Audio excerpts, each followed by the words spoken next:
County, WCHE 1520 AM, and streaming worldwide at WCHE1520.com.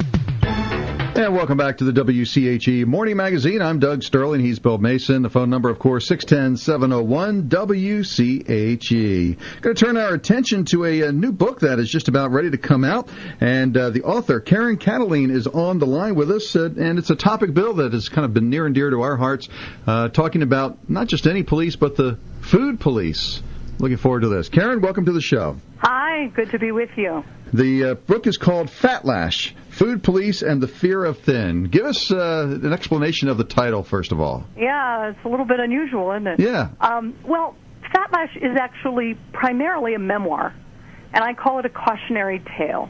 I have a master's degree from Columbia in social work, but I have very personal experience both with a stage mom who put me on very, very strict starvation diets, actually, and put me in beauty pageants.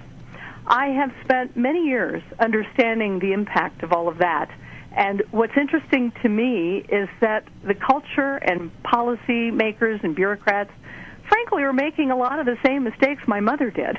So I wrote this book to share my insights, and not to speak for everyone, not certainly, but to give people a human kind of understanding that when you try to control other people's food, there is this strange notion that they're going to do what you say.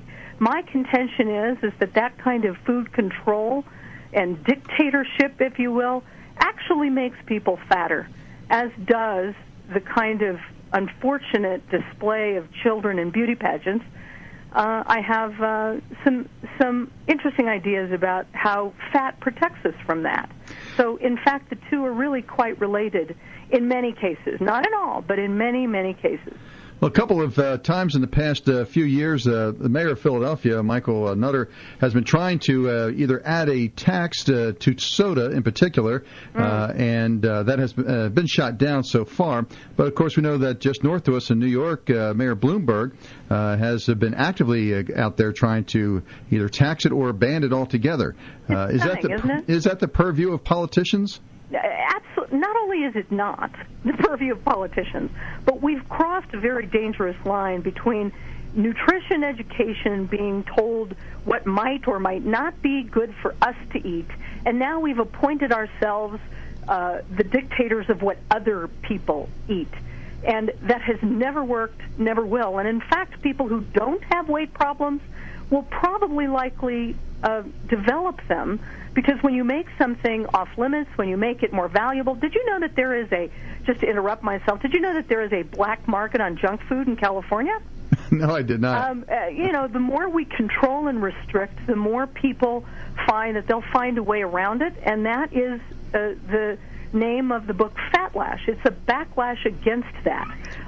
In my own story, just as an example, my mother put me in child beauty pageants and on starvation diets in my grade school years, and when I was 16, guess what? I weighed 285 pounds. Wow. Not really an accident when you think about it.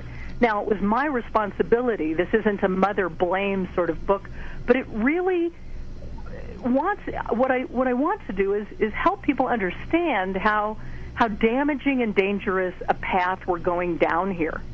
It doesn't work. We could certainly talk about whether it's the purview of the government, and I believe it is not. I believe that the more freedom that you have and personal responsibility, the more in command of your own body and your own life you become when you depend on the government to do things for you, and certainly our very stomachs and our very appetites. I mean, it's the very essence of hubris to think that you can control what other people eat by saying, well, everybody's getting fatter, so we have to do this.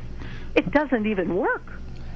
Karen, would it be fair to say that Emperor Bloomberg, which is how I refer to him, by depriving people who are saying you can't have big gulps anymore, they're now banned from New York, actually makes people want to have a big gulp more and is counterproductive to his entire approach? My point exactly. And furthermore, who elected Mayor Bloomberg king? Even if he was the greatest nutritionist in the world, which he is not, what made him God? told him that he's allowed to tell us what we're allowed to eat? Do you know? I mean, and unfortunately, this is spreading because. Remember, you heard just a couple weeks ago, Boston Market is taking salt shakers off their tables. I heard that, yeah. To try to control the salt intake. Well, does anybody realize that there are some people that have low salt, and they could fall over from the lack of salt? We are no longer capable of deciding how much salt we should put in our diet. This kind of nannyism and this kind of dictatorship, there's so many adjectives I could use, is indicative of the whole climate that we're living in now, in which we're not capable of making decisions for ourselves. We're idiots. We should depend on others to tell us what to do. And what my book talks about is that I really lost my ability to be in touch with my own appetite, which was how I started to gain weight in the first place, interestingly enough. I guess we didn't learn our lesson from the Prohibition era. Well, exactly. And does anybody know what happens when you prevent the discussion of sex with Catholic schoolgirls?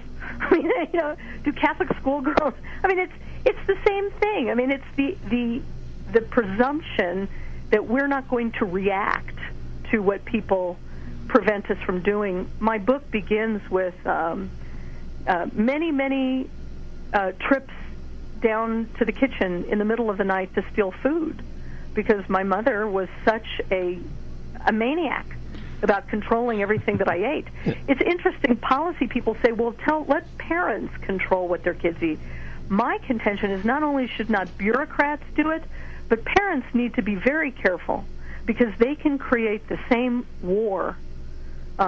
Food becomes the war on which the battleground, I guess you could say, for separation and individuation. Well, Karen, I don't know if you've seen this show, Here Comes Honey Boo Boo. Yes. Now, oh my God! At first I thought this was one of the 7 signs of the apocalypse.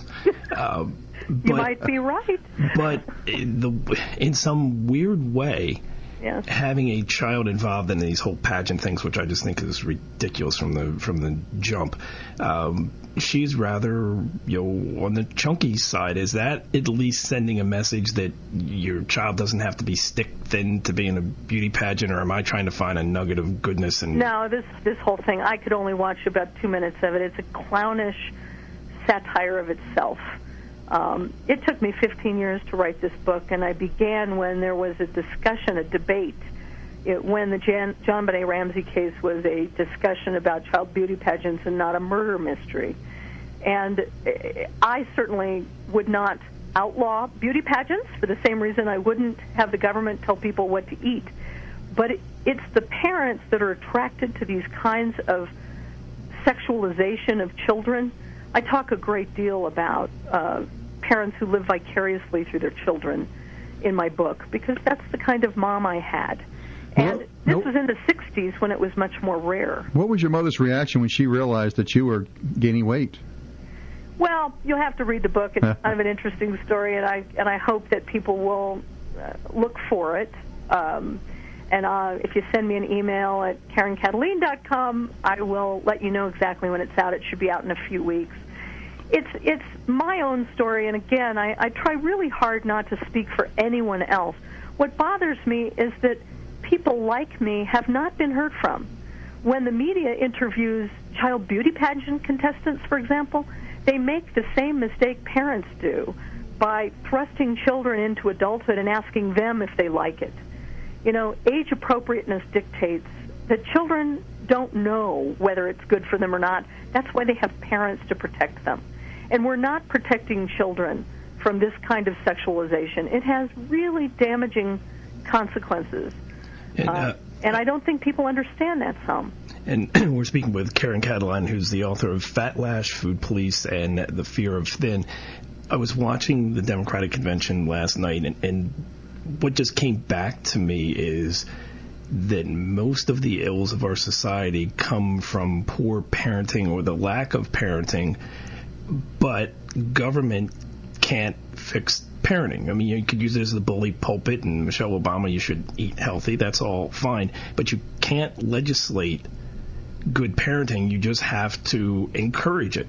And that just hit me last time. Going, that you can pass all the laws you want, you can limit people's personal freedoms.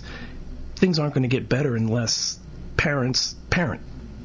Well, you're so right, and there's a backlash there as well, because the more control you impose, and good parents know this, there comes a point in which you have to allow people to make their own mistakes. And when you are controlling and manipulating what people do, they become dependent upon that control, or they rebel against it, which in essence is the same thing. And so what you have is you're coddling and you're encouraging a lack of personal responsibility. When you do that, you have a greater likelihood that people will be irresponsible. That connection, I don't think a lot of people make, is that if you over-control, then people act out even more. People know that who have adolescent kids. You know, you tell them what kind of person to date. I forbid you to go out with that person. Well, what's going to happen? He's going to marry them. You know, and that without personal responsibility and without people being able to make their own mistakes. If I had been left alone, I might have had a bit of a weight problem, and I would have learned how to manage it on my own. The fact that my mother was hysterical and obsessed about my weight created weight to be the biggest problem in my life. And that's what happens when you have external control of something that is so personal to each and every person. How can someone dictate to someone else what they're going to feel like for lunch? Now, the whole thing with the child beauty pageants, what's your thoughts on the movie that was out several years ago, Little Miss Sunshine, which I thought really, you know, in a humorous yet very personal way, shown the whole light on how ridiculous the whole, you know, child beauty pageant thing is, and that it's okay for a young girl to not be, you know, stick thin. Well, it's funny that you should mention it. I'm not a writer, I'm a speaker. And 15 years ago, I was shopping my real story to William Morris and to looking for a ghostwriter to write my book. And I don't believe for one second that screenwriter stole my story, but I do believe that the idea came from when I was marketing this book. He took that story, he made it a Hollywood road picture, which is just fine. I certainly, you know, that's how it happens in Hollywood. But to this day, and for the rest of my life, I will believe that is the story that I shopped, which was a chubby beauty pageant contestant with a weight problem.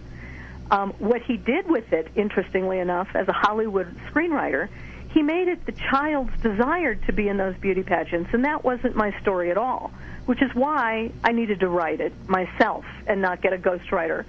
I would never have been interested in beauty pageants if my mother... By the way, there are pictures in my book in which you can see me doing the splits in a sequin costume at about the age of 5. Well, my mother, in the next chapter, there's a picture of her in a sequin costume at the age of 5 doing the splits, circa 1931. So this is a story of parents who live through their children, who want their children to complete their unrealized dreams. And mine is the real story. I have no sour grapes about that movie at all. I thought it was very entertaining, but, you know, it isn't real life. It was a fun, entertaining kind of satire, but it indicates the obsession that we have with appearance and perfect weight and thrusting children into adulthood before they're ready, which only causes them to be children when they're adults. Think about that. I know these are interesting concepts, but it's true. When you take childhood away from a kid, they only have to make up for it when they're adults. Well, Karen, we appreciate you talking to us this morning about this important topic. Karen Kataline and her new book, Fatlash, Food Police and the Fear of Thin, and that will be out in October? Should be at the end of September, and you can go to www.karenkataline.com or find me on Facebook at the same name, and I'll let you know, and I'll send you an email when it comes out. I would love for you to take a look at it, ask questions, let me know what you think. And the book, I assume, will be available at all the usual book outlets and online Amazon, and so forth. ebook, yep, all of that. All right, Karen, we appreciate you joining us. Interesting. We look forward to the release of the book. Take care. Have a good day. Karen Kataline, again, Fatlash, Food Police and the Fear of Thin at a bookstore or online near you. WCHE News Time, 8:34, and a look at